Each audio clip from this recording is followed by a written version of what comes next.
Hey Radhanath, tell everyone about our Patreon community. Sure, Kaustubha. The Wisdom of the Sages Patreon community is an incredible online yoga resource. If you like the type of yoga wisdom and culture we share on the show, then our Patreon community is a great next step. This is a listener-supported podcast, and any level of sponsorship will unlock a wide range of live and archived classes, talks, and even workshops.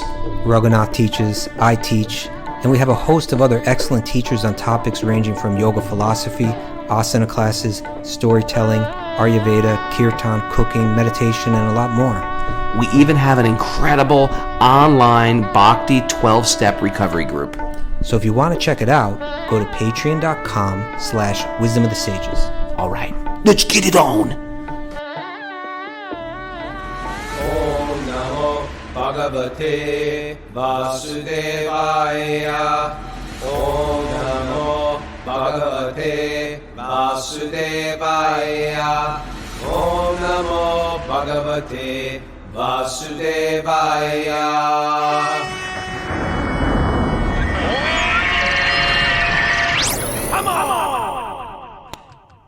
Live from Super Soul Farm, this is Wisdom of the Sages, a daily yoga podcast with your host, Radhanath, and co-host and senior educator at the Bhakti Center in New York City, Kaustubha Das. Welcome to the show, and welcome to Sri Krishna Janmashtami. It's a big holiday throughout all of India and throughout the world, actually. It's the appearance day of Lord Krishna.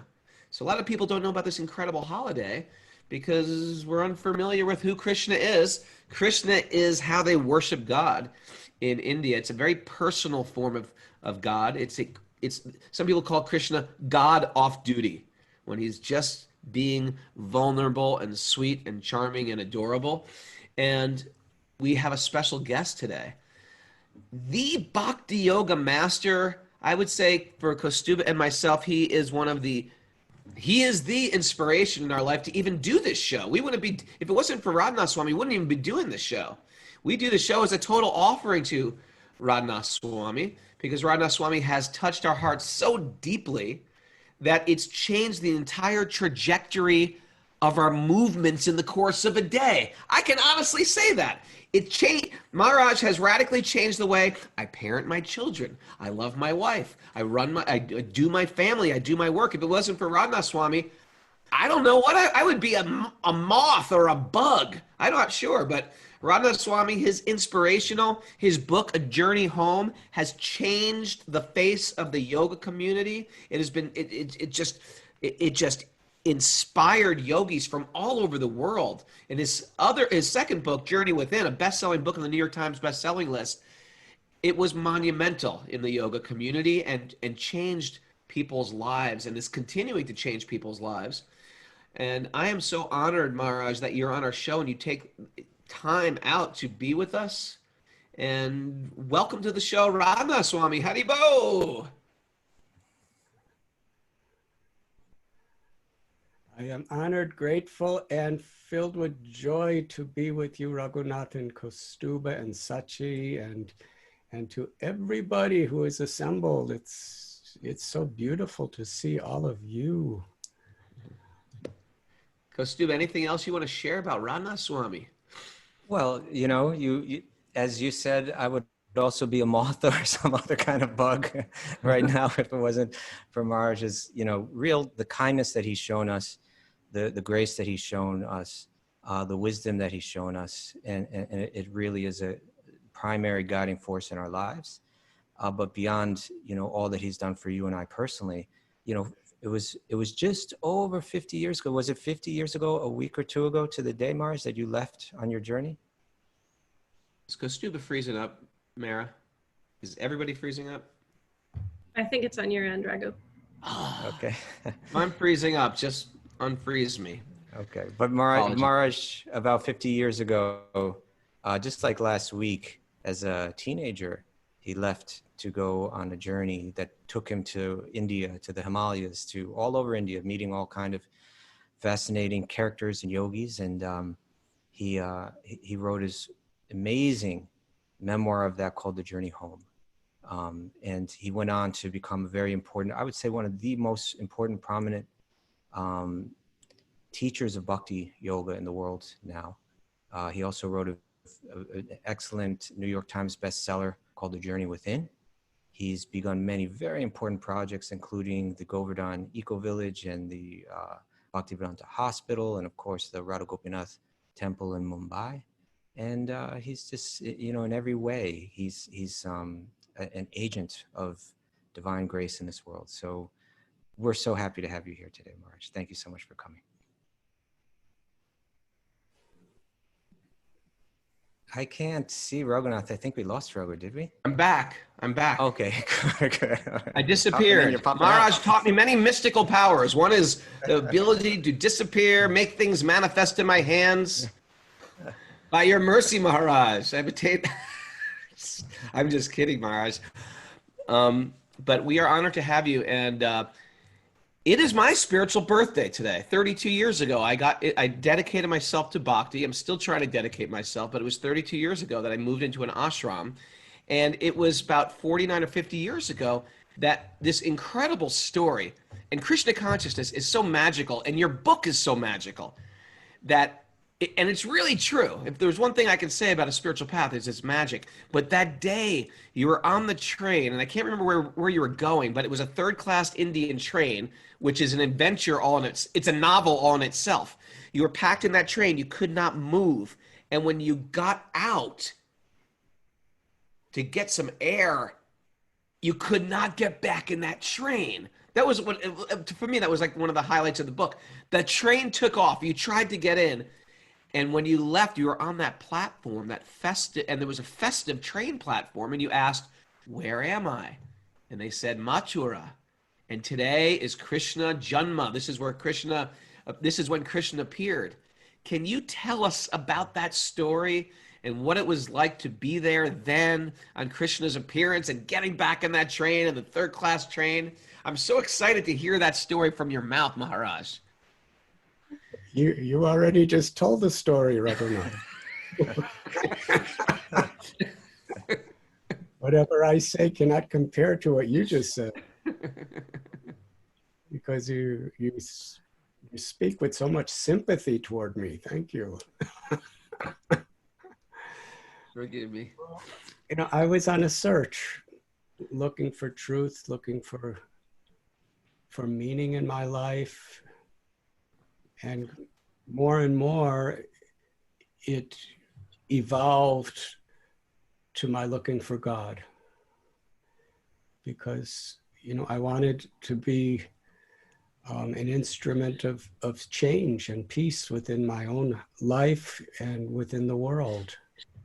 So, you know, I traveled, actually it was 50 years ago, just a couple of weeks ago, that I departed Chicago with the idea of being away for just 2 months. And I took a flight from New York to Iceland and then Luxembourg. And there the journey really began.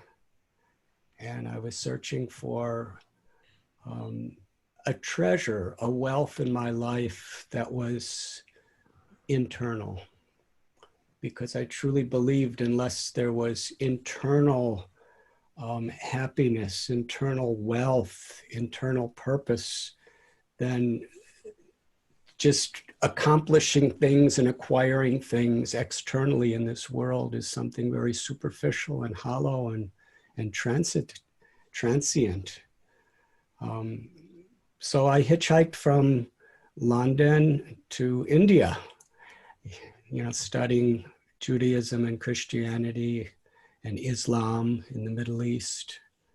And when I got to India, I went to the Himalayas and was studying under many great masters of yoga, of Sanatana Dharma, of Buddhism.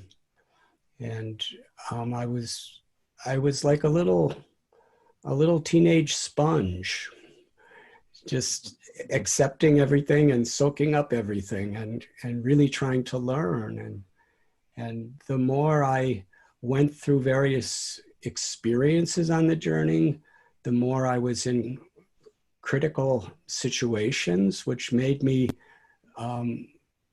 not just curious, not just trying to academically understand, but I was becoming more and more desperate to learn. And learn means to realize and experience. Because, you know, just to understand something theoretically, just to put ourselves on a path externally, it has no real substance unless we follow the real spirit of the path toward the essence of the goal of the path. And through that, we actually have internal transformation, and we have experience of truth and an experience of God's presence in our life and in the world. And I was looking for that. And everybody I was learning from, I was so grateful. But I had so many teachers. And I was following so many types of meditation. I was really a meditator in those days. And everything was so wonderful. And I was learning so many lessons from Mother Ganga and from the forests and from the animals in the forest and from the clouds in the sky. I was just learning and learning and learning. But at a certain point, I came to a realization that I need to actually follow a particular path and dedicate myself to it, to actually really go deep. Because I saw that those people who I met who were really deeply enlightened, they followed a path, they had a teacher. But which one? I couldn't understand. And at a certain time, I went to Nepal, and I was worshiping Lord Shiva, Shankar. And I was praying at Pashupatinath, one of the holiest of holy places for Shiva. Please show me the way, show me my path. And I was on the banks of the Bagmati River. And I met a sadhu, and he came up to me and he said that anyone who goes to Amarnath in Kashmir, which is a cave way in the Himalayas, anyone who goes at this particular time of the year during a pilgrimage, all of their deepest desires are fulfilled. And I had such a deep desire. And that desire was like a flame. It began when I first started my journey. It was a spark, and then it grew into a little flame, and then it became a fire. And by this time, it was blazing, and it literally burnt to ashes any other aspirations I had in my life. But I didn't know how to get there. So I decided I'm going to go to Amarnath. And in those days, hitchhiking in India was jumping on third-class trains, which were so crowded that nobody could possibly get in to take your tickets. It was just solid human bodies crushed against each other. So I jumped through a window. You had to run along the track as fast as you could and jump through a window of a moving train, because by the time the train stopped, it would be humanly impossible to squeeze in. Unbelievable. So I took that train and it went to Varanasi, or Benares, one of the holiest city for Shiva and for all great yogis who worship Shiva. And I went to the Kashi Vishwanath temple, an ancient holy place. And there I was crying and praying to Shiva, please show me my way. And I felt something in my heart so deep. I felt a gentle, loving confirmation as I was looking at the form of Shiva, the Shiva Lingam, that yes, everything will be revealed to you. So I was sure it was going to happen in Amarnath when I got there. So then I jumped on another third-class train, and I was going, and I'm not going to go into too many details of this. But what happened is it was the monsoon season and there was a massive rainstorm and the train got stopped in this agricultural field. And it was so flooded, the train could not move. And you couldn't go out of the train because it was, you know, several feet high of water, and there were snakes all over the place, you know, squirming around.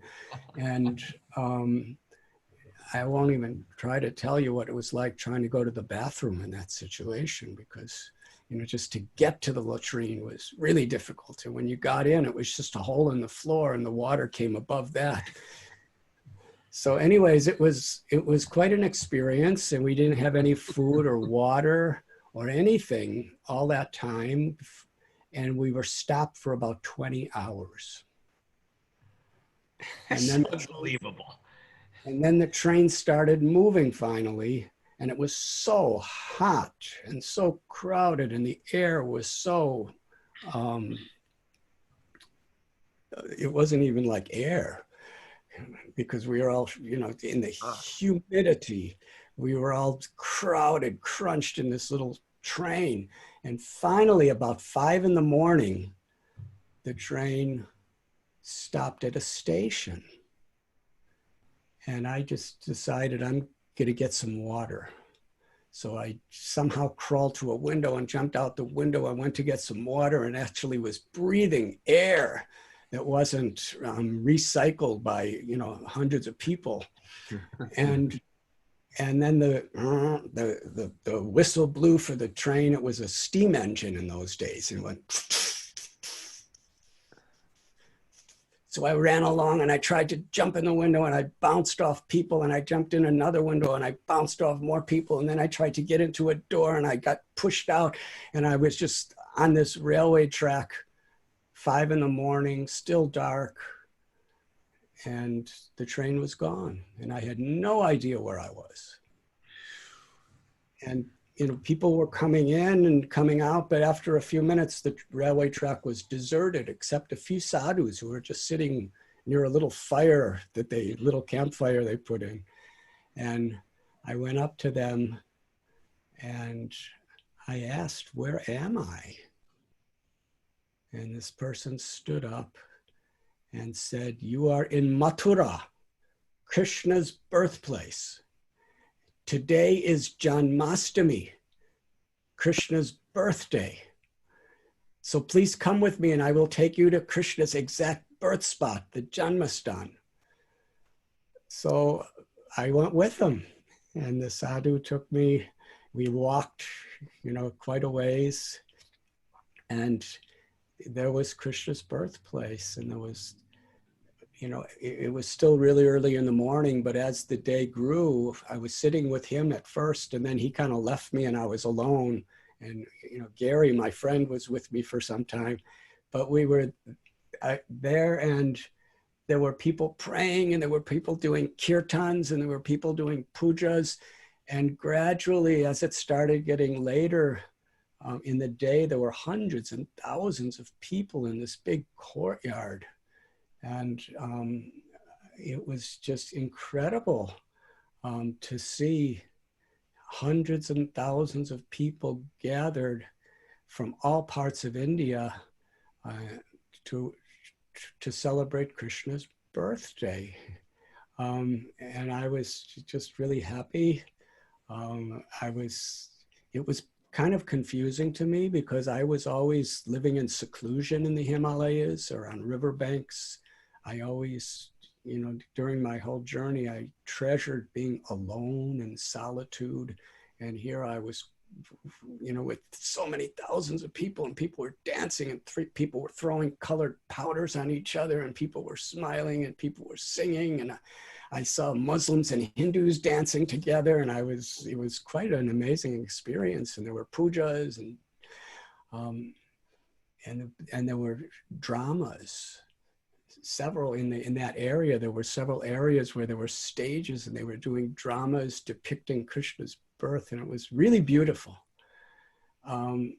but then after midnight, where there was a big celebration at a Dwarkadish temple, or it was huge numbers of people were crowding in. It was right on the bank of the river Yamuna at a place called Vrindavan God. And I, after everybody kind of was going away, I just went to sleep on the bank of the river. And it was, the river Yamuna was, it just charmed my heart. And the next day I started walking along the river and going to a place called Vrindavan, because I heard so many things about it on Janmashtami from all the people who were there. They were talking so much about Vrindavan. And so I walked there, and when I arrived in Vrindavan, actually I was walking down a little road and a bus, a really old jalopy bus, drove by, and it stopped, and there was this bus driver who just had a gumpsha on, just a little cloth around his waist, nothing else. He had bare feet, he had a shaved head and a sika, some little tuft of hair in the back, and he had tilak, and the bus driver, and he was a real simple man, and he didn't speak English, but he smiled at me and said, asked me to come in. And I said, I don't have any money. He said, no, seva, you know, it's my service to you. So I went in, and he drove me to the Vrindavan bus station. And then I got out, and I asked the bus driver, you know, Yamuna, you know, where's the river? I just wanted to go to the river. And he pointed a direction, and I started walking. And as I was walking, the first person I met was this elderly Brijabasi, a resident of Vrindavan.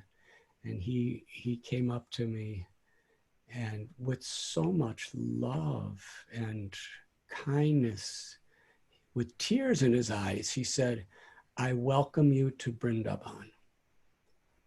Because in those days, there were no foreigners. There was no people from outside of India that were living in Vrindavan. There were just one or two at the most.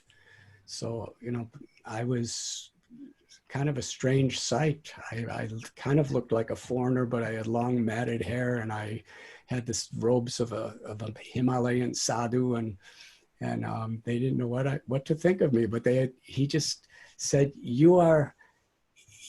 Krishna has invited you, and it is my duty, my sacred duty. He spoke perfect English too. My sacred duty to take care of you. And I said, you know, I just want to be alone. He said, let me find you a place to stay, and let me find you a place to eat. And I said, no, I know how to find these things myself. I just sleep under a tree, and I find food somewhere. And he said, no, how can I face my beloved Krishna if I do not serve his guest appropriately? So he just melted my heart, and he took me to the ashram of this blind sage, and I stayed there for about a day just to make the Brijavasi happy. But then I was on the bank of the river Yamuna, and I was thinking how this place, Vrindavan, is so much transforming my heart. It feels so much like a home. I never experienced anything like this, just the nature of the forest, the vibration. In those days, Vrindavan was so much forest and pastures. And it was so quiet, and there was practically no cars on the roads. There were practically no roads. It was very, very quiet, simple forest place with some nice temples and ashrams scattered out in different places. And the river was just so pure, and it was the monsoon, so Yamuna was very deep and rushing quite rapidly, and it was just wonderful. So I went to the Yamuna to go to sleep, and I was praying. I remember the people everywhere I was going, people were just going Radhe Radhe, And the cows, they looked like they were smiling at me, and the peacocks looked like they were dancing. And it was such a magical place. And I thought maybe I'll come back here someday, because tomorrow I'm going to catch the train to Amarnath in Kashmir, because that's where my desires will be fulfilled. God will respond to my prayers. So I said a little prayer when I went to sleep on the bank of the river that night, and because I was going to leave first thing in the morning before the sunrise for the Himalayas. And when I woke up in the morning, I couldn't move. I had high fever. I had typhoid fever. And I was, you know, just a hair away from death, actually. And there was nobody to help me because I was in this lonely place on a riverbank. And somehow a Brijavasi saw me laying there. I was there for, you know, till almost noon. And he picked me up and threw me in the back of an ox cart and took me to a charitable hospital. And my doctor's name was Dr. Krishna Gopal. And he told me I had severe typhoid fever and there's no way you could travel.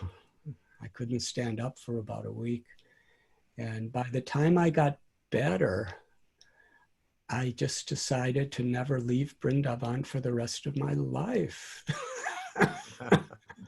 And it was there in Vrindavan that my heart really found its fulfillment, and the path of bhakti so much filled me with gratitude, because in my experience at that time, and I still feel that way actually, you know, I met so many sages and rishis and monks and priests and lamas, and I practiced so many paths in monasteries and ashrams and caves.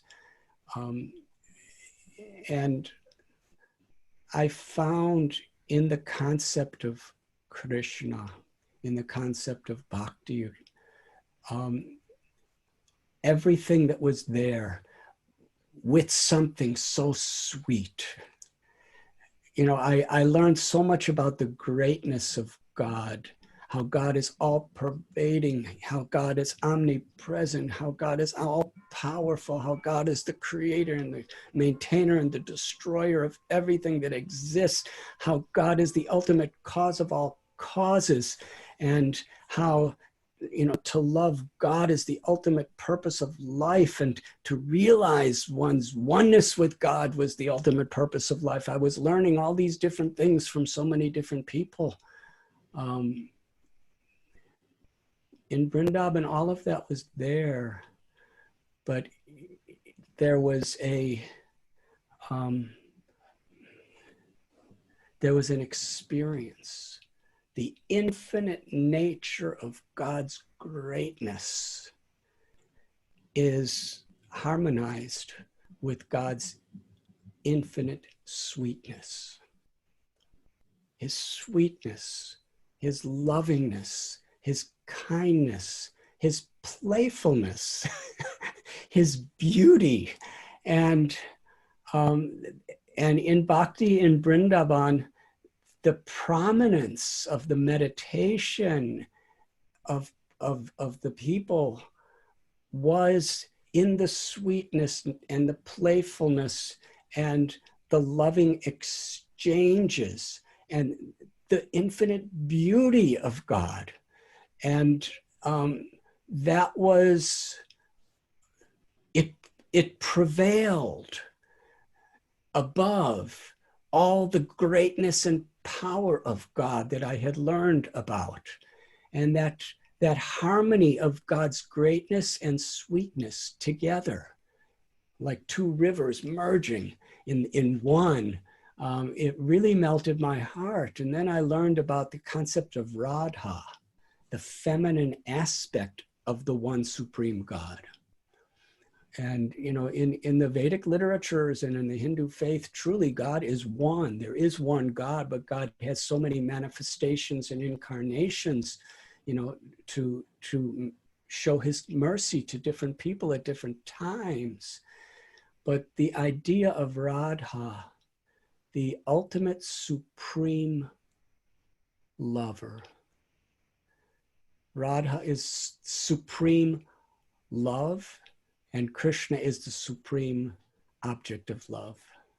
Radha is the the eternal personified kindness, forgiveness, grace, and love of the Supreme. And I saw among people I met in Vrindavan, you know, they were so completely immersed in this meditation, this devotion to Radha Krishna, and how it transformed them into such humility and such courage and such knowledge and such love. The concept of Radha completely mesmerized my mind. And I considered it in my own life to be like the crescendo of my spiritual search. So I decided to stay in Vrindavan for the rest of my life. But just as typhoid fever is what actually trapped me in Vrindavan, almost a year later, I got bit by a dog and got rabies. And it was rabies that actually helped me to leave Vrindavan legally. That's a long story. You could read about it in Journey Home. But I had to leave Vrindavan because of my visa. And the rabies helped me do it legally by God's grace. And, you know, since then, that experience of being in Vrindavan is so much something I reflect on, and it just brings me home. And actually anywhere where we're loving, we're expressing our will, our desire, our intention to love God, to love Krishna, then in our hearts we are in Vrindavan. And I've come to realize that. It's amazing, Maharaj. Does that answer your question?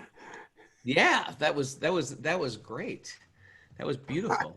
I don't know what it is, but thank you. It's a perfect example of how something as tragic, if anybody got typhoid, you'd almost wish yourself to be dead, but because of Krishna in your life and spirituality in your life and bhakti in your life, that typhoid was the best experience ever. It kept you there. It was like the most fortunate thing for all of us. That typhoid was an answer to our prayers.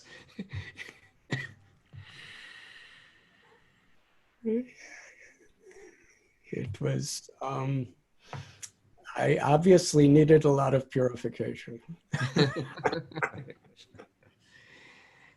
And was there a particular... Oh, go ahead, Rabbi. You can go. I was just thinking, was there a particular temple or deity that he was charmed to? Many temples. I would go to Radharaman temple every morning for Mangal Arati, sleeping on the Yamuna.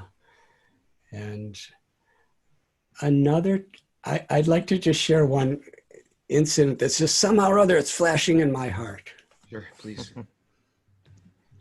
And it's a simple exchange that really had a philosophical message for me.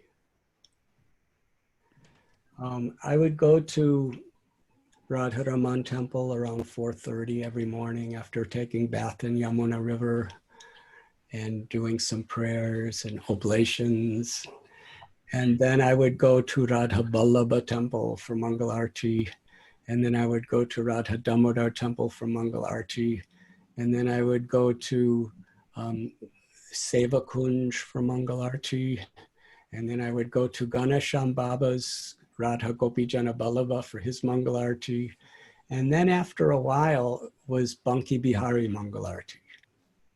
Because he sleeps later than all the other deities in Vrindavan for mystical reasons.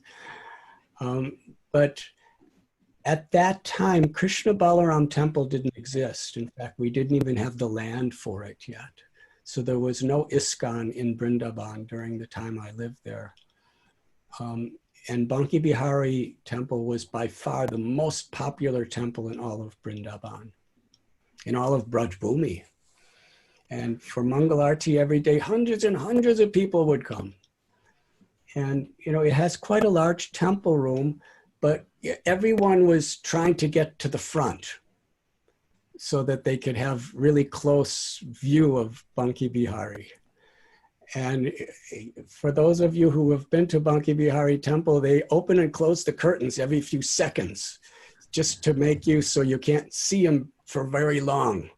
And during that time, you know, the doors open for Mangalarti and the curtains, and then during Mangalarti and afterward for, you know, quite a while, so many people are trying to get, you know, on the higher platform close to him and as close as possible. And there's no, I didn't see any fighting, but it was really enthusiastic. People are really struggling and crawling over each other and squirming by each other. And, you know, they were trying not to push each other, but they were pushing each other. But it seemed everybody kind of was happy to get pushed. And everybody's trying to get close to Banki Bihari. And I would do that too. You know, I'm just this kind of a strange looking person, and I'm just trying to get up there to be close to Banki Bihari. And every day I would get close. And I saw this one person. His name was Krishnadas Swami. He was much bigger than me, but actually almost everybody's much bigger than me. And he had very long white hair and a very long white beard and mustache. And he wore this really simple saffron turban, you know, kind of a farmer Brijabasi type of sadhu turban. And he wore saffron clothes. And he was named Krishnadas Swami. And he would just stand in the same place every single day near the back of the temple room. And he would just stand there so peacefully. And even though the altar, Banki Bihari, was quite far from him, you can only see from a great distance, he would just stand there with so much love in his eyes and so much total peace on his face. And he never tried to get close. He always stood in the exact same place in the back every single day. I never didn't see him there anytime I went to that temple in the morning.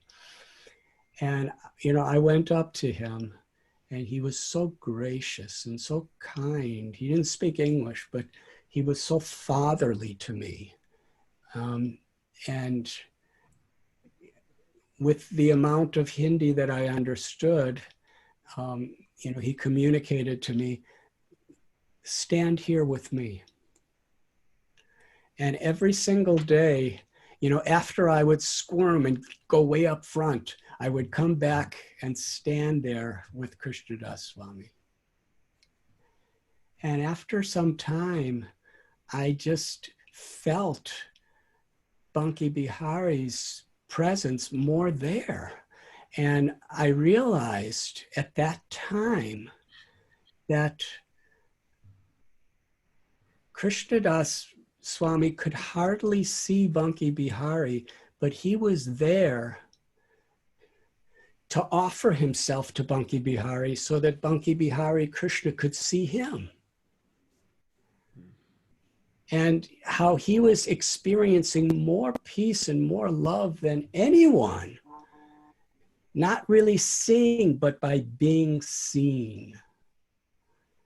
And from that day on, I stopped trying to get up front because it was such a beautiful darshan to be seen by Krishna.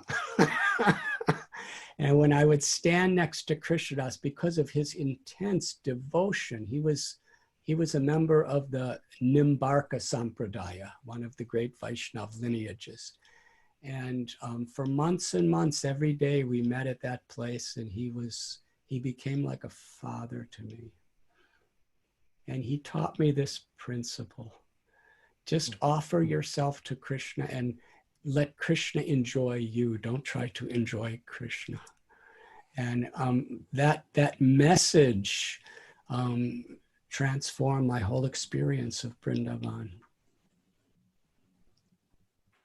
Maharaj, that's such a beautiful lesson.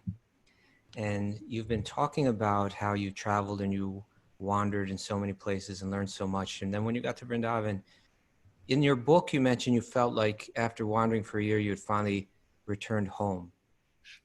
And today you've been telling us, you've been using phrases like that the place, it charmed your heart, or how sweet it was, etc. And, you know, we often, like here on our show, we're often talking about that aspect of yoga, that, you know, the practice, as you spoke of, understanding, you know, the knowledge behind the yoga culture, understanding the discipline that's involved, et cetera, et cetera.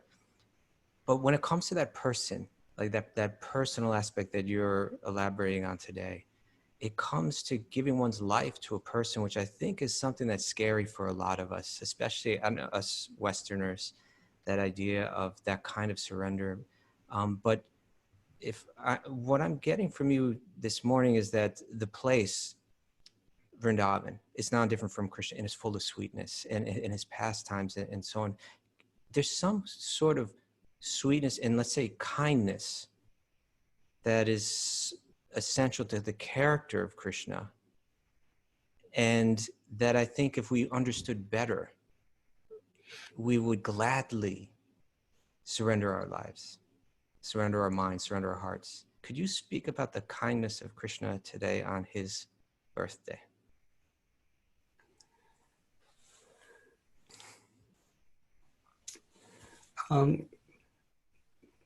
Before addressing that question, can I share a thought with you? Please. Of how this particular Janmashtami is very special in its parallel with the original Janmashtami of Krishna's appearance over 5 millennia in the past. Because Srila Prabhupada and our great teachers, they have taught us that Janmashtami actually means Krishna taking birth within our minds and in our hearts. And God actually never takes birth, but he appears to take birth. Just like the analogy given is the sun, you know, Surya Narayan. In the Gayatri Mantra, we approach God through his life-giving energy of the sun that he gives us. But the sun planet, it rises in the morning and dispels all darkness, and then it sets in the evening, and again darkness comes in. So it's not that the sun is born in the morning, and it's not that it dies in the evening. It's always there, but appearing to our vision at these particular times, which are called sandhyams in Sanskrit. And similarly, the one supreme truth, the cause of all causes, Janmadya Shayataha, the father, the mother of all living beings, the all-pervading, infinitely knowing existence of God, is forever. But the Lord appears like the rising of the sun to our vision. And similarly, God is in our hearts. Ishvara sarvabhutanam hrideshe arjunatishtati. Krishna tells that the Supreme Being, the Paramatma, is in the heart of every living being. But somehow or other, in darkness, we forget. And when we actually take shelter of the Lord within our hearts, when we actually uncover the veil of ego and ignorance, then Krishna appears to us, makes himself visible and present within our hearts. And in one sense, that's what Janmashtami is, where we're celebrating Krishna's birth. And in doing so, Krishna actually takes birth. He appears, he advents within our own hearts. And in this sense, how did it happen 5,000 years ago? Is so parallel to today, because Krishna made his appearance in this world at the time of a lockdown. Devaki and Vasudeva, two great devotees, they were locked down. They were in prison. And similar to the situation where many of us are feeling restless in our lockdown, you know, they were princesses and princes, but now they're in prison and they couldn't go out anywhere. They were shackled. And just as we're seeing, you know, people dying and people suffering and how it hurts our hearts, Vasudeva and Devaki saw 6 of their own children killed in this lockdown in the prison house. And it was in that state that they fully, completely, totally took shelter of the Supreme Being, the Supreme Lord within their hearts. And it was in that lockdown state that Krishna actually appeared first in the mind of Vasudeva. And then from the mind of Vasudeva, Krishna was transferred to the heart of Devaki. And from the heart of Devaki, he entered into her womb. And then on this day, approximately 5,000 years ago, Krishna appeared to Vasudeva and Devaki. Before their eyes, they could see him, they could speak to him, they could interact with him, they could feel his love in total. And that was a beautiful pastime. And, you know, now we have our coronavirus. And in those days, there was a Kamsa virus. You know, Kamsa was like killing, he was killing so many people, and he's the one who caused the lockdown. And ultimately, you know, Krishna appeared in that Kamsa virus condition, in that lockdown condition. And Janma karma chame divyam evam yo veti tattvata tyaktva deham punarjanma naiti mameti sorjana. Just by hearing and understanding how and why Krishna appears and the wonderful messages he gives us of how to open the doors of our hearts for him to appear to us is so very special. In the Srimad Bhagavatam, or it describes, you know, even the scenario prior to Krishna appearing in the prison house of Kamsa in Mathura, which is very relevant to today's world, because Bhumi, the personification of Mother Earth, she approached her guru, Brahma, in great distress. She was crying because so many people were exploiting her resources out of greed, exploiting her resources due to inattentiveness and causing so much harm and pain and suffering to her children. Because everyone is a child of Mother Earth, because we're all born in her womb with her ingredients. And, you know, a mother loves all her children in all species of life. And her body herself is personified through all the natural resources of Mother Earth. And there was a time where Kamsa and others were cruelly exploiting other humans, other people, other species. There was so much of this egoism that I'm better than you and I have rights over yours. And there was, you know, discrimination, there was racism, there was partial discrimination against other human beings who didn't have the same powers. And there was total exploitation of the resources of the earth, so much pollution. And it was in that state that Mother Earth was crying, and she approached Brahma. And Brahma and the Devatas and Bhumi Devi all went to cry for the Supreme Lord, who has many names, in this case, Vishnu, to appear to the world, to show another way. and it was in that scenario that Krishna appeared in Mathura. And in the Bhagavad Gita, Krishna tells, Paritranaya sadhunam vinashaya chaduskritam dharma samstapanardaya sambhavami yuge yuge. That I come again and again and again. And this is what every religion is, where the Supreme Being comes according to the place and the time and speaks a particular language and teaches according to particular customs, but always with the same essential message, Sanatan Dharma, of how to actually free ourselves of greed and lust and envy and anger and illusion, how to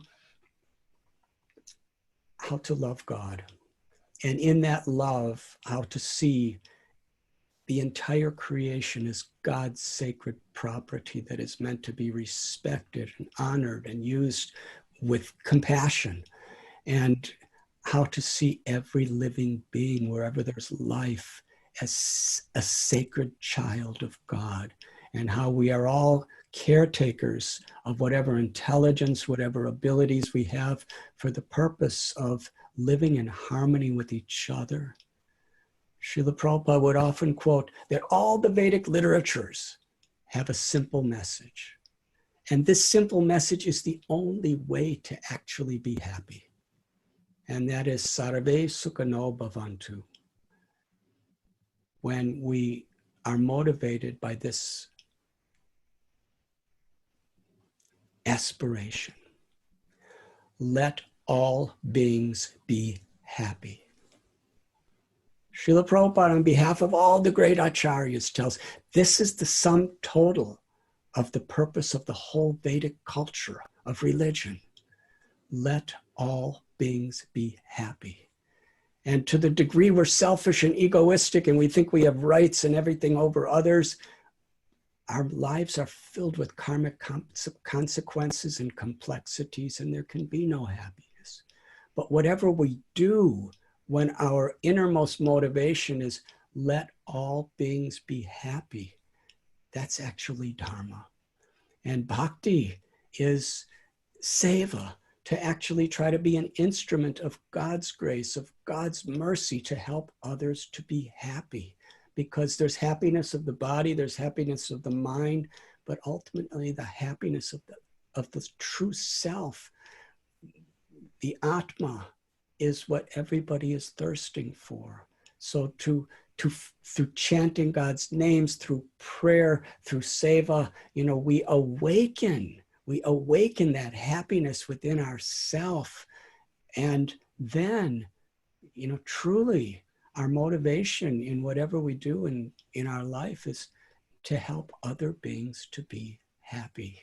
And that is bhakti, that is Sanatana Dharma, and that is so much of why Krishna comes to this world. Nitya Siddha Krishna Prema Sajya Kabunoi Sravanadi Suti Cheti He comes to this world in many incarnations, and especially in this form of Krishna, where he reveals his sweetest, most beautiful, loving pastimes. Maximum compassion is expressed. Janma karma cha me divyam, because by hearing about them, by understanding them, by actually, living in harmony with God's teachings, then Krishna appears within our heart. Krishna awakens from within us. And then we have such a beautiful insight into life, where we see every living being with equal vision, and we really want to be an instrument to make others happy. And that's essentially what Janmashtami is. And your question, Kaustubha, about the person. God is one.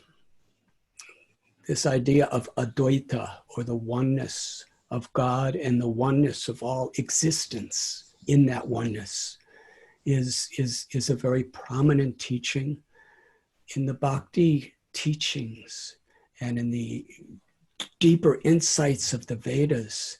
There is what is called Achintya Veda Veda Tattva. There is the truth of diversity within that oneness. And the Bhagavad Purana tells, Vadanti tat vidas tattvam yaj jnanam advayam brahmeti paramatmeti bhagavaniti shabhyate. That there's one truth, Advaita. But that one truth forever, eternally, has three features. Brahman, the all-pervading light, the all-pervading existence of that oneness of peace that's inside and outside of everything. Paramatma, that one supreme being who is seated in every single living entity's heart. And when we speak about heart within our human species or the animal and bird species, there's a heart, and the Lord is there. But even in trees, even in plants, wherever there's life, at the very essence of the being of that living force, God is there, Paramatma. And Bhagavan, who is the all beautiful source of everything. Bhagavan is the Lord whose form, whose qualities, whose personality is Satchit Ananda, eternal, full of knowledge and full of bliss.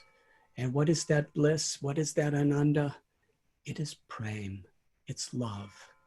The bliss of God is God's infinite love for everyone, and the bliss of everyone, each of us, is to connect to that love, to be an instrument of that love, to find the limitless joy of that love.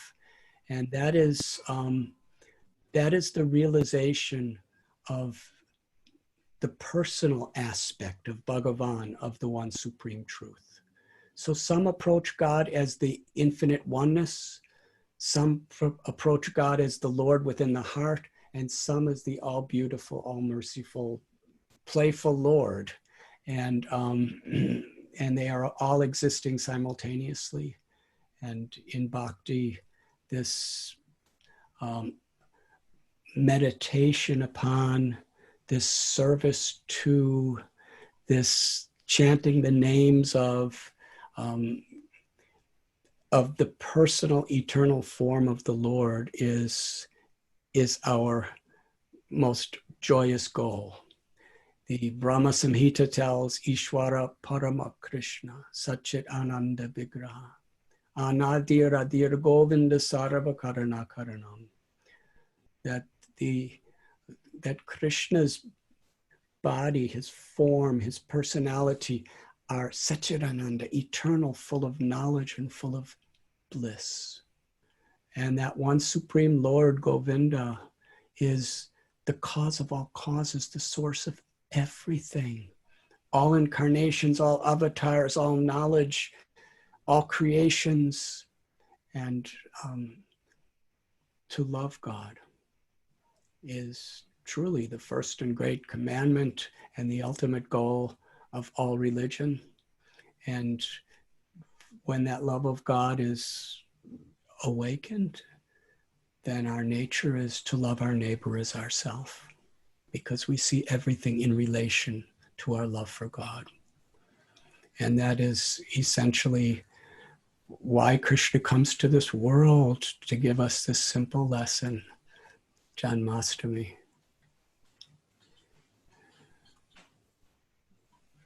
Thank you for that, Maharaj. Thank you, Maharaj. That was beautiful.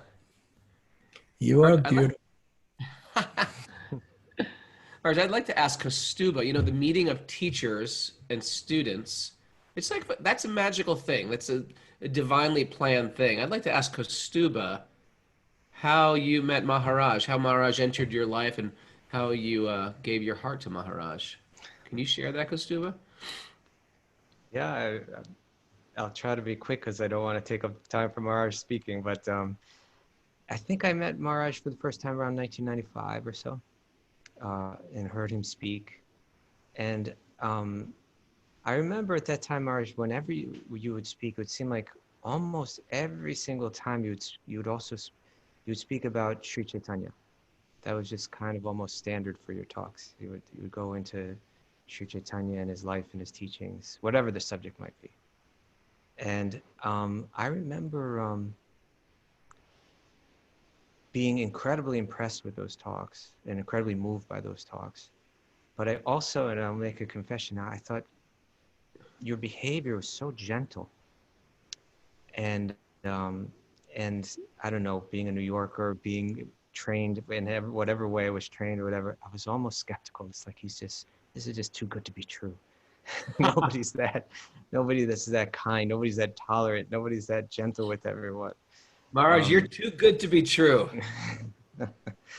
But as I got to know him and as the days and years began to pass, I began to see this is who he is. This is actually what it means to be a bhakti yogi. This is what it's supposed to be like. And that became very important to me. So, you know, I think it was about 95 or 96 or something like that time that Maharaj made an appearance in my life and became so important to it. Mm. Yourself? For our students out there, and you could see how Kaustubha just heard a class and it started to change the direction of his life. They say that just a moment's association with the great soul can change. I mean, we understand what it's like to associate with someone who's a little crazy or degraded. It affects us in a horrible way. But when you get a great soul in your life, it changes us and moves us. And just this lecture is changed Kaustubha, made Kaustubha what he is today. So for everybody listening to the podcast, everybody live on Zoom, it's so important to have guests like Radhanath Swami on the caliber of the devotee like this. We don't get in our life just to hear this. And if you have friends, invite you. And if you have friends that are sort of confused about spiritual life or maybe somewhat interested, have them hear this podcast where they can hear and get the association of great souls just from hearing them speak, and it affects them in such a deep way. Maharaj, we're all incredibly honored. At the same time, 1995 also.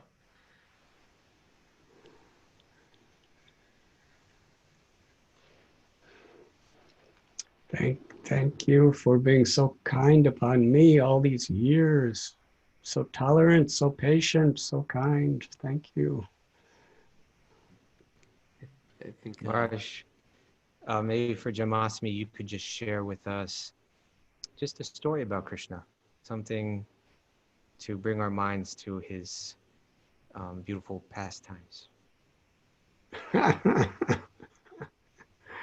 A story that always moved me. She called you Sunday by mistake. Krishna, who has many names, Gopal, Govinda, Rama. And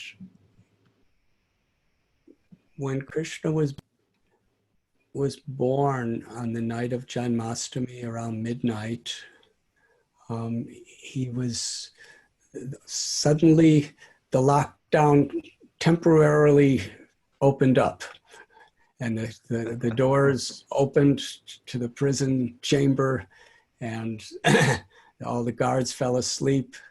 And Vasudeva, under the direction of the Lord, brought this little tiny baby, because first Krishna appeared as Vishnu, as the almighty, majestic Lord within the prison. And then he said, take me to the house of Nanda in Gokul. And then he became a little baby. So beautiful, just like a little infant newborn. And Vasudeva carefully brought him across the river Yamuna to Gokul, Mahaban, one of the forests of Vrindavan. And there he put him on the bed of Yashoda.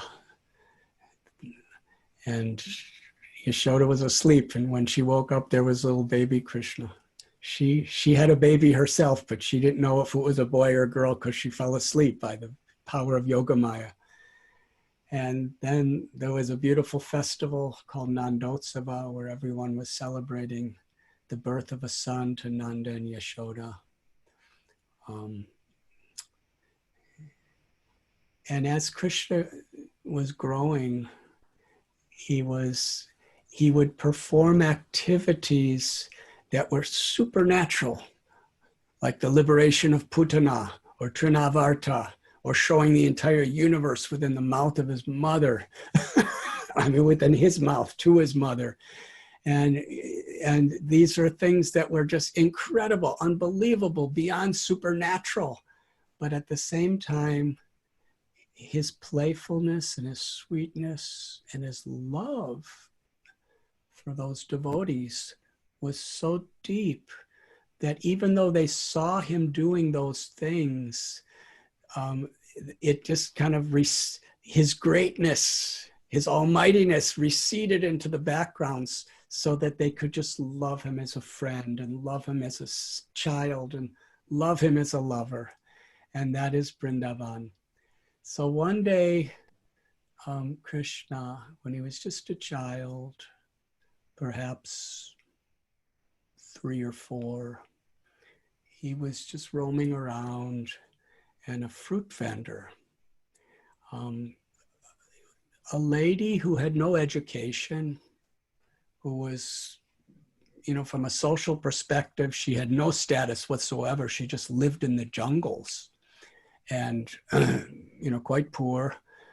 But she would just collect fruits in the forest, and she'd go to villages and try to get people to buy it. So she came to Gokul and she cried out, "I have fruits. Does anyone want to buy my fruits?"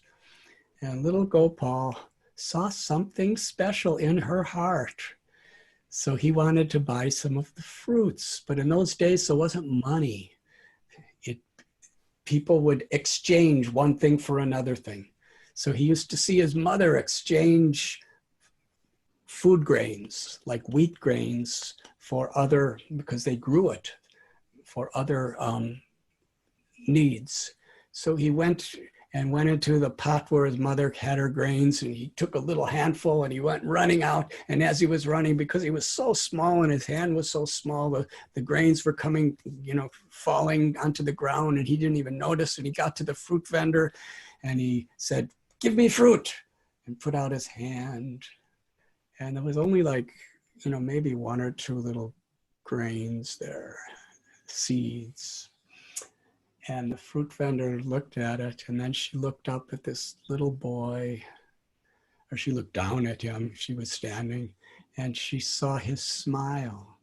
He was smiling with so much radiant compassion and love, and his beauty totally captured her heart. And in this sense, we should understand, when we talk about God's beauty and God's love are non-different.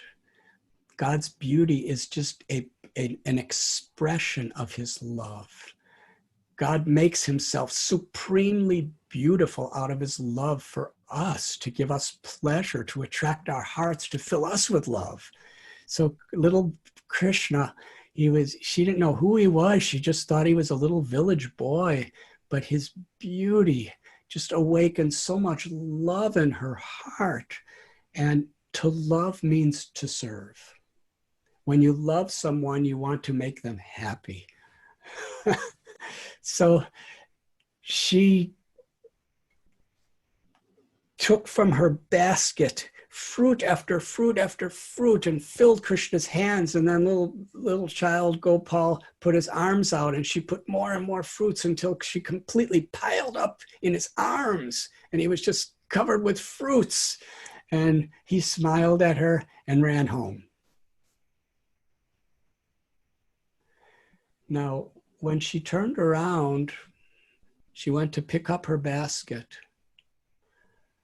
Her basket was filled with the most precious jewels. There were diamonds and rubies and emeralds and lapis lazulis and pearls of celestial quality. And it was overbrimming from her basket. But she didn't even really notice it. Her heart was filled that giving this little boy these fruits has made him so happy. I want to get more fruits from him. I want to give him more happiness. There's the beautiful analogy that if you put water on the root of a tree, then that water gives the best nourishment to every part of the tree, the trunk and the branches and the twigs and the leaves and the flowers. So similarly, the Krishna is Aham Sarvasya Prabhavo, Bhagavan, the root of all of existence. And when we make Krishna happy, that is actually the ultimate happiness for our body, mind, and soul. So she made Krishna happy, and Krishna smiled at her, and she was so filled with this ambrosial, ecstatic love. She just wanted to make him more happy.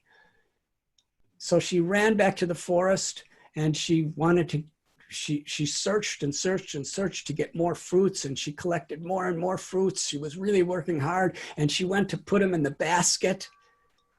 And when she went to put them in the basket, there was no space in the basket because there were these diamonds and rubies and jewels. So she didn't care anything for that. She just dumped all the jewels out, just threw them in the forest. And it's not like she made like markings how to find her way back there. She was just too enthusiastic to want to make Krishna smile again. So she threw all the jewels down on the ground, and she filled the basket with fruits, and she ran back, and there she called for Krishna again. Gopal, Gopal, please, I have more fruits for you. And Gopal came running back, and she filled his arms again, and he smiled, and she attained the ultimate perfection of life, what Lord Chaitanya Mahaprabhu called Prema Pumartha Mahan, Prema Dan, the greatest Prema Nidhi, the greatest treasure, the greatest charity, the greatest goal of life is Prem, unconditional, ecstatic love for God and compassion for all beings. And that is what she was tasting. And she was forever liberated. She attained the highest perfection of spiritual liberation in her love. And she went back to the forest, and Krishna went back. And for him, each of those fruits was so precious because they were offered to him with love, with humility, with sincerity, and with affection. Krishna considered those fruits more valuable than anything in creation. And he wanted to share those fruits with others, especially his loved ones. He said to his mother, I want to give these fruits out to all the Brijabasis, to all our family and all our friends and everybody in the village. And she said, where did you get those fruits? So many fruits. And he said, it wasn't that many. It was just a little pile, enough for him to carry with 2 armfuls.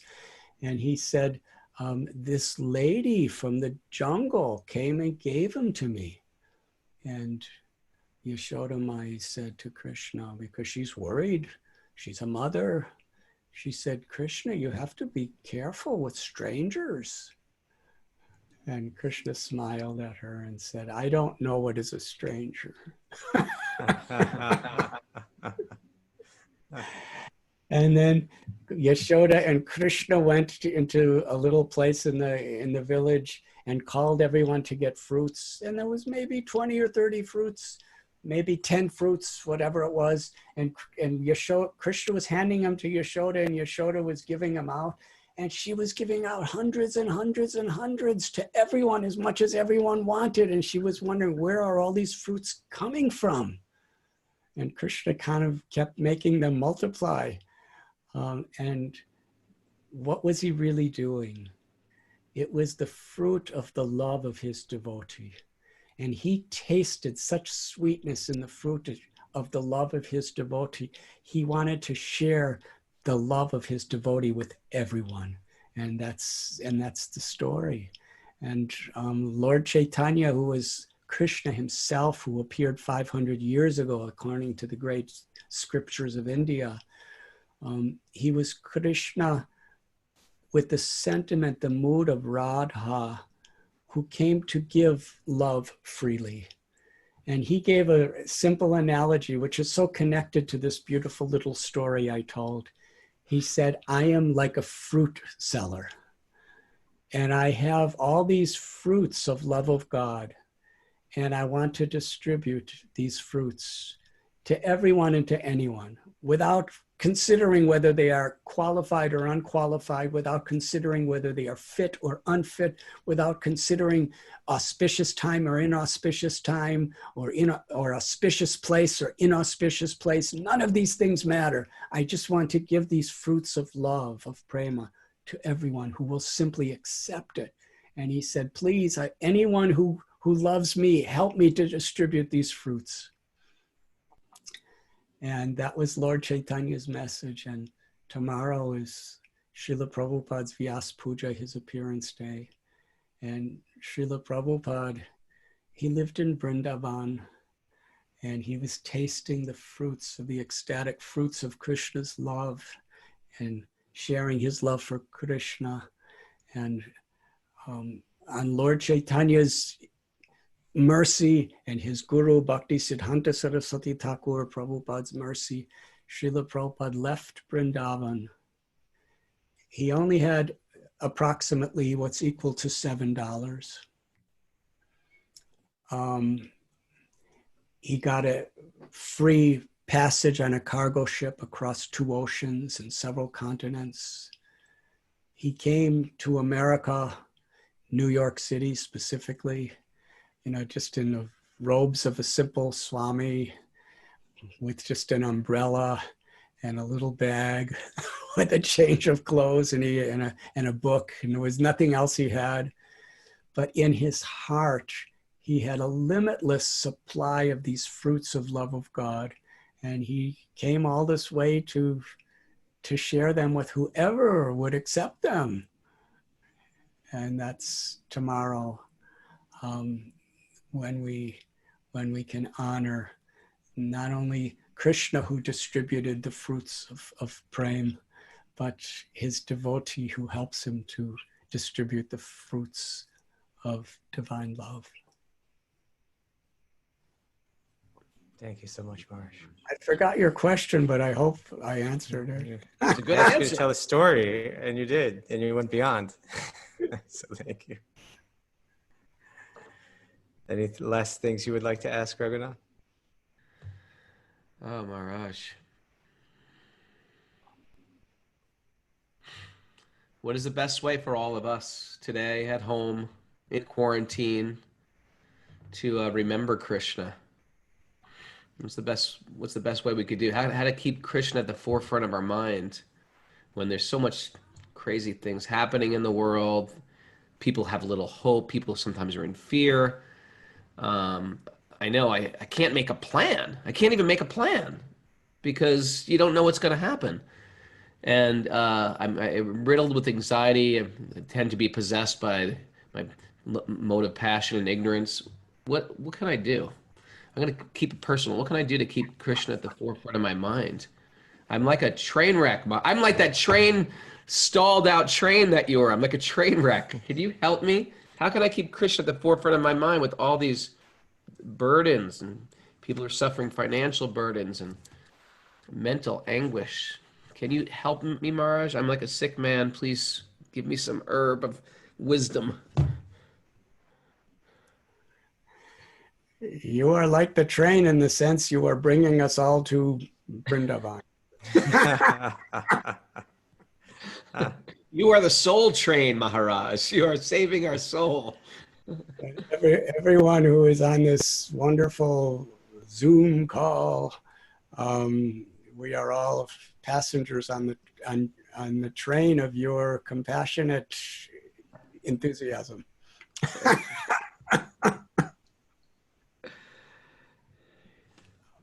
There's a beautiful verse. Nam namakari bahuta nija sarva shakti tatrapi niyamita smaranena kala.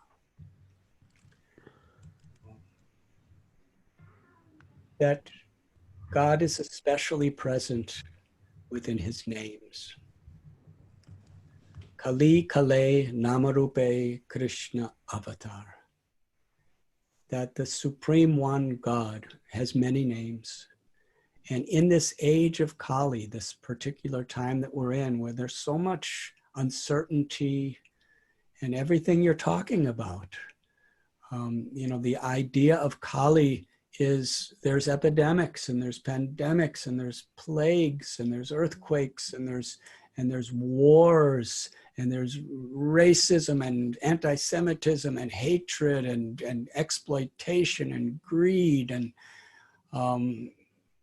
so many problems, so many sufferings, and so many uncertainties that create so much fear and instability.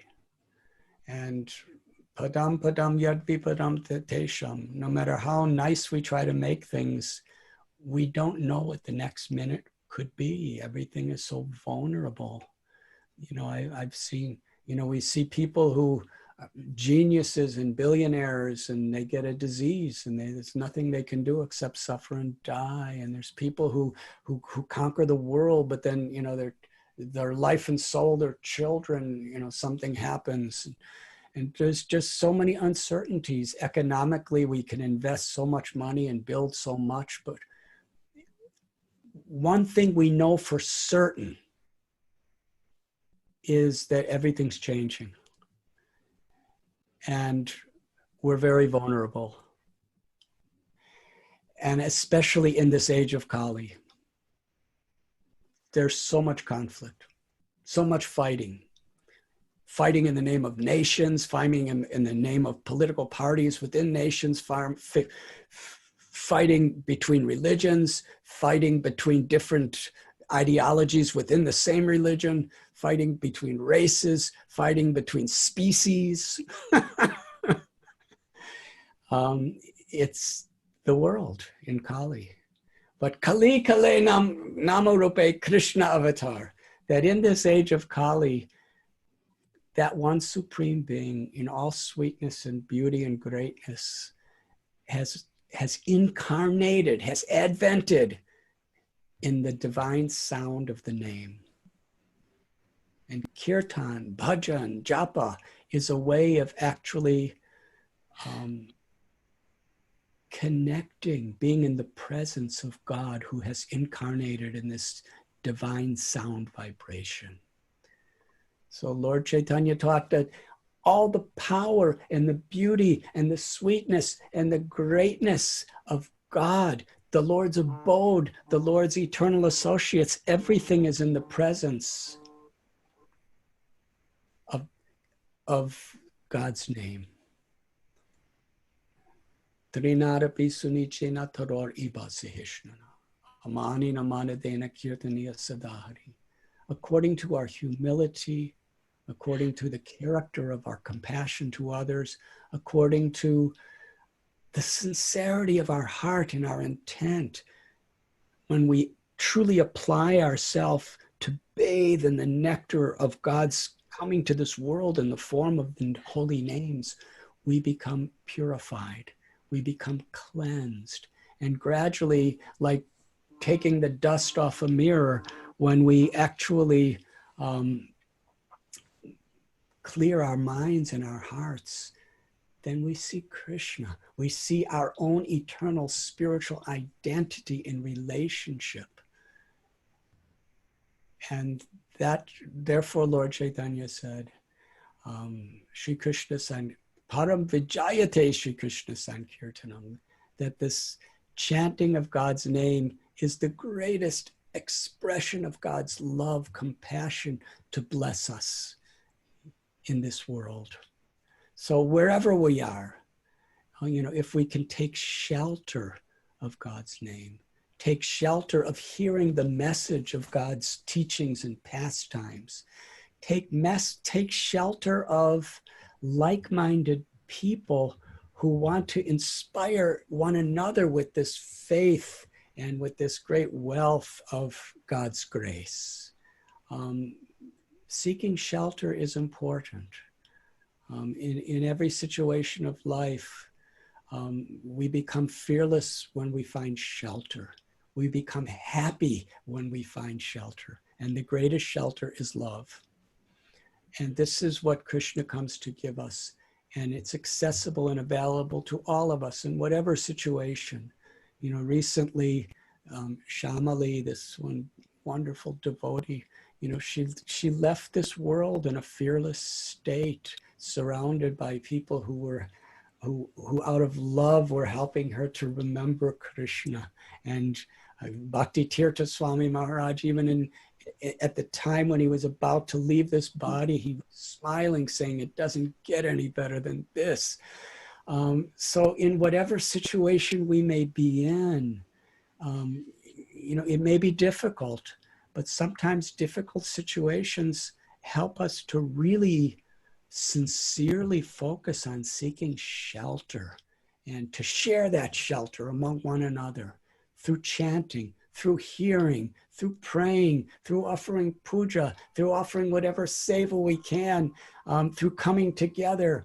And with this internet, even the obstacle of being locked down in a place, we can be together with people who inspire us and people we can serve around the whole world.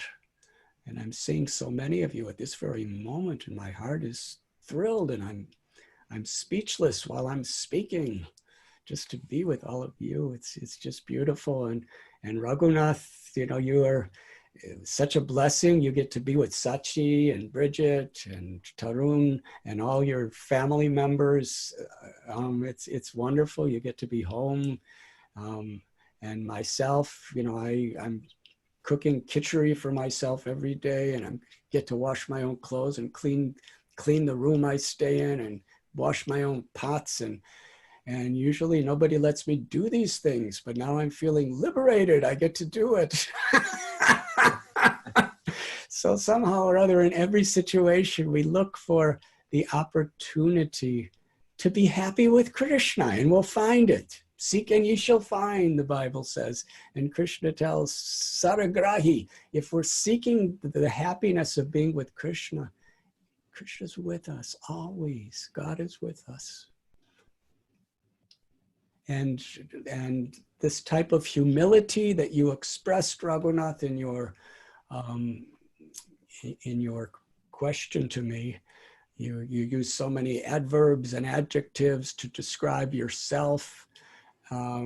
And we can see that as you were saying it, you really meant it, but it was actually giving you happiness to say it, because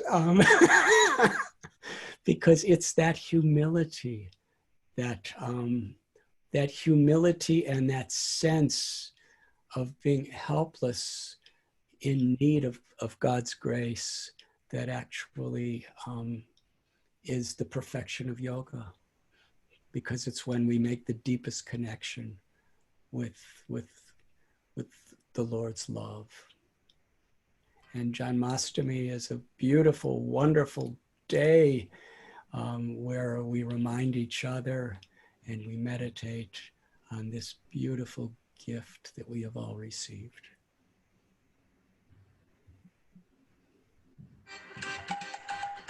Radhanath Swami Maharaj, you are spiritually contagious. We've all caught the love bug from you. I feel spiritually connected now. I was in the dumps. I was down in the dumps. And now you have made my life so bright. You are like a lighthouse, and we're boats just bumbling around in the dark, bumping into things. Thank you for joining us. We are all incredibly grateful. I am so grateful for the wisdom of the sages, Radhanath and Kaustubha, what you are doing.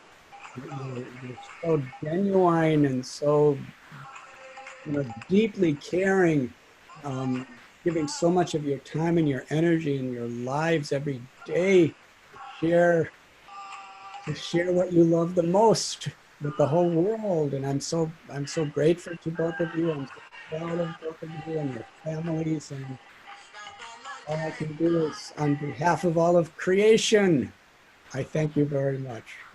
Thank you, Maharaj. If you're listening to this for the first time through Radhanath Swami's Facebook page or our Facebook pages, we do this every day. You just have to go to Apple Podcasts, Spotify, Stitcher, or you can join us live at Zoom. But you can binge listen to the Srimad Bhagavatam and our classes on Bhakti every day.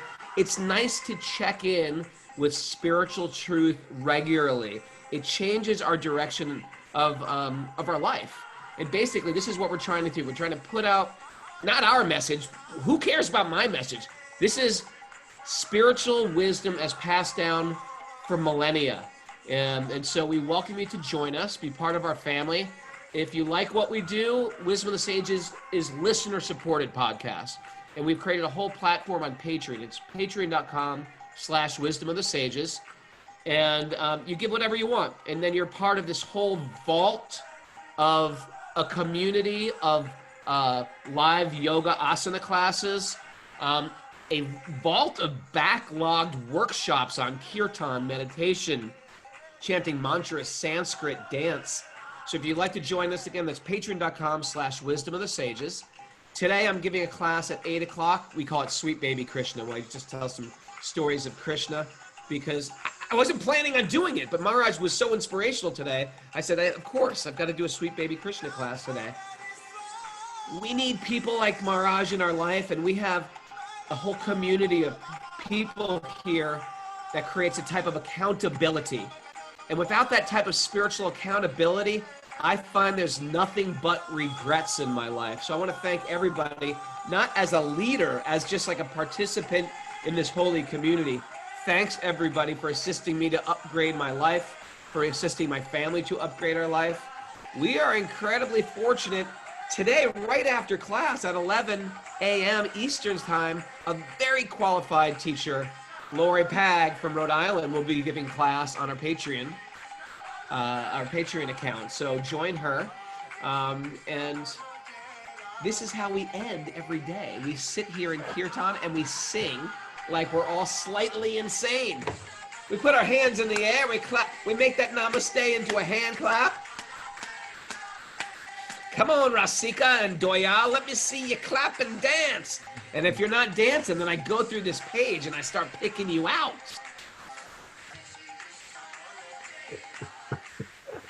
This is where Mara goes off screen and starts to spin around, doing her whirling dervish dance.